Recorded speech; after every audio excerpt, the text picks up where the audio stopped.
আসসালামু আলাইকুম। ওয়ালাইকুম সালাম ভাই, গাড়িটা সাইড করি আমার সাইড করেন, সাইড করেন। তো আপনি হঠাৎ করে 15 লাখ টাকার গাড়ি ফেলে ছুঁয়াই হঠাৎ করে আপনি অটো চালাচ্ছেন কেন? আসলে দুঃখের কথা কি বলতাম, এই 15 লাখ টাকার গাড়ি চালায় লাভটা কি এটা দেখান ভালো করে। এই অটো এক বেলা চালাইলে 1500 টাকা, 2 বেলা চালাইলে 3000 টাকা ইনকাম।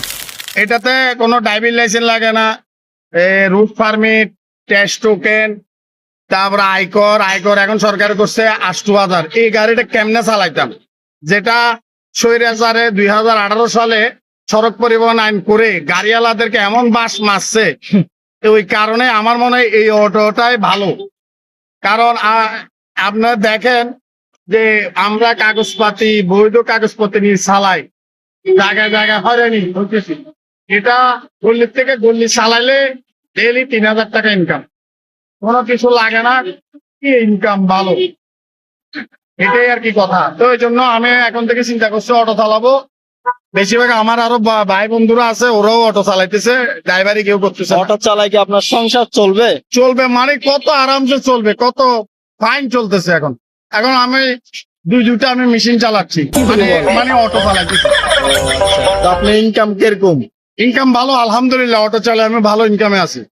মানে একটা বাজেটে আপনি ধরেন 60,000 টাকা তো আসেই প্রত্যেক মাসে। প্রত্যেক মাসে খাই দেয়। কারণ শুক্রবার আমি বেড়াতে যাই, আমি আবার ওই কক্সবাজার ঘুরিয়ে আসি।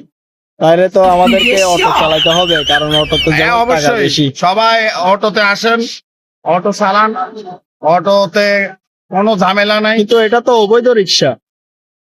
বৈধ বাংলাদেশে কত কিছু অবৈধ, এত কিছু।